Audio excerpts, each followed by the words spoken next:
Hello family, Ram Ram प्रणाम। नई निबिया के छैया मैया रानी के जुड़ाला हो। नई निबिया के छैया मैया आके जुड़ाला हो। आके जुड़ाला मैया आके छायला, आके जुड़ला आके छायला। नई निबिया के छैया मैया के जुड़ायला हो। मैया के लिए गंगा जलवा मंगवली, मैया के लिए जलवा मंगवली, गंगा जल मंगवली। हाँ कलसा भरवनी, गंगा जल मंगवली। हाँ कलसा भरवली। हमके आपन दासी समझी मई पहुआ धोआयला हो।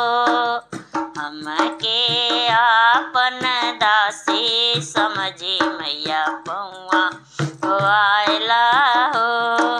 नई निबिया के छैया मैया आके जुड़ायला हो।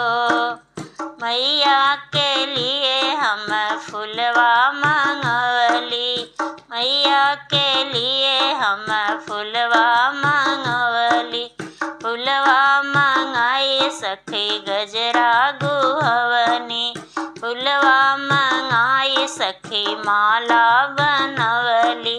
हमके आपन मालिन समझी गरवा लगायला हो। हमके आपन मालिन समझी मैं गरवा पहिरिला हो। नई निबिया के छैया मैया रानी आके जुड़ायला हो। मैया के लिए पूड़ी हेलुआ बनवली, मैया के लिए पूड़ी हेलुआ बनवली। हमके आपन भक्त समझ मैं भोगवा लगायला हो। हमके आपन भक्त समझ भोगवा लगायला हो। नई निबिया के छैया मैया